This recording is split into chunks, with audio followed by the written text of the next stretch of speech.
ময়মনসিংহের ফুলবাড়িয়া কেশরগঞ্জ বাজারে প্রতিদিনই বসে হরেক রকমের মাছের হাট। নানা জাতের বৈচিত্র্যময়ী মাছের সমারোহে মুখরিত হয়ে ওঠে এই মাছের মেলা। প্রতিদিন প্রায় 15 থেকে 20 লক্ষ টাকার মাছ বিক্রি হয় এই আড়তে। ফুলবাড়িয়া প্রতিনিধি হাফিজুল ইসলাম স্বপনের পাঠানো তথ্যচিত্রে বিস্তারিত জানাচ্ছেন যুবরাজ ফয়সাল। ময়মনসিংহের ফুলবাড়িয়া কেশরগঞ্জ বাজারে প্রতিদিনই নানান জাতের মাছের পসরা সাজিয়ে বসেন মাছ ব্যবসায়ীরা। প্রান্তিক অঞ্চলের পুকুরগুলোতে বাণিজ্যিকভাবে চাষ করা বিভিন্ন জাতের মাছের দিনভর চলে বেচাকেনা। দূর দূরান্ত থেকে কেশরগঞ্জ বাজার আড়তে মাছ নিয়ে আসেন স্থানীয় মৎস্য খামারিরা। ছোটখাটো সমস্ত মাছ এই এলাকার চাষিরা আড়তে তুলে আমরা সব পাইকাররা মিলে এখানে কিনে নিই।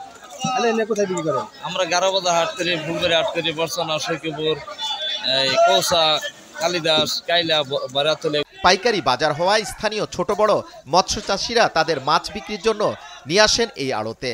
আর এই মাছ কিনে থাকেন এই অঞ্চলের মাছ ব্যবসায়ীরা।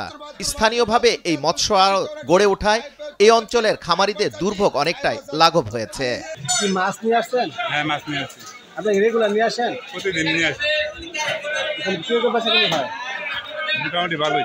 সততা মৎস্য আড়তের পরিচালক মোহাম্মদ নজরুল ইসলাম বলেন, এখানে প্রতিদিন 2 থেকে 3 লক্ষ টাকার মাছ বিক্রি হয়ে থাকে। প্রতিদিন এখানে বিক্রি হয়, মাছ বিক্রি হয়, ডাকে বিক্রি হয়। এখানে আপনার এক আড়তে, প্রতি আড়তে আর কি 2 লক্ষ, 3 লক্ষ, 3.5 লক্ষ, 2.5 লক্ষ টাকা বিক্রি হয় আর কি প্রতি আড়তে। বিভিন্ন এলাকাতে আমাদের দেশীয় মাছ আর কি বিভিন্ন এলাকা থেকে আসে। স্থানীয় মৎস্য চাষিদের নিয়ে কেশরগঞ্জ বাজার মৎস্য আড়ত বহুমুখী সমবায় সমিতি প্রতিষ্ঠিত হয় 2009 সালে। সেই থেকে 5টি আড়ত বিভক্ত হয়ে ডাকের মাধ্যমে প্রতিদিন প্রায় 20 থেকে 25 লক্ষ টাকার মাছ বেচা কেনা হয়। যুবরাজ ফয়সাল, ভোরের কাগজ।